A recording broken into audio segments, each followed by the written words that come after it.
بسم اللہ الرحمن الرحیم۔ قربانی کے مسائل کا بیان چل رہا ہے۔ افضل جانور کون سا ہے؟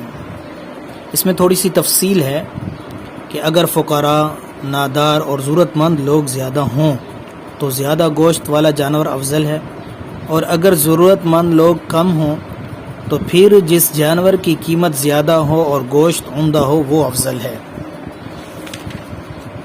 لیکن ایک بات یہ ہے کہ بہت زیادہ فربا اور موٹے تازے جانور کی قربانی مستحب ہے ہمارے ہاں۔ یہ مستحب عمل ہے کہ اچھا اور عمدہ بہترین جانور تو دکھنے میں بھی اچھا ہو، فربا بھی ہو، موٹا تازہ بھی ہو تو وہ اچھا ہے۔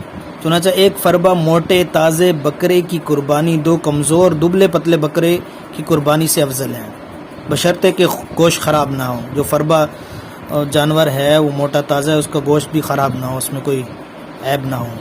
اگر بڑے جانور کی گائے وغیرہ کے 7ویں حصے کی قیمت اور بکری کی قیمت برابر ہے اور گوشت بھی برابر ہے تو بکری خریدنا افضل ہے۔ یاد رکھیں میں 7واں حصہ کہہ رہا ہوں، 7 حصے نہیں کہہ رہا، ٹھیک ہے؟ بکری سے بھیڑ افضل ہے۔ مادے کی قربانی سے مادہ ہوتی ہے مادہ، تو مادہ کی قربانی سے نر افضل ہے، اور جس قربانی کی قیمت زیادہ ہو وہ بہتر ہے۔ اور اگر دونوں جانوروں کی قیمت برابر ہو، ٹھیک ہے، لیکن ایک کا گوشت زیادہ ہے تو جس کا گوشت زیادہ ہے وہی بہتر اور افضل ہے۔ تو یہ تفصیل تھی۔ اللہ تعالی عمل کی توفیق عطا فرمائے۔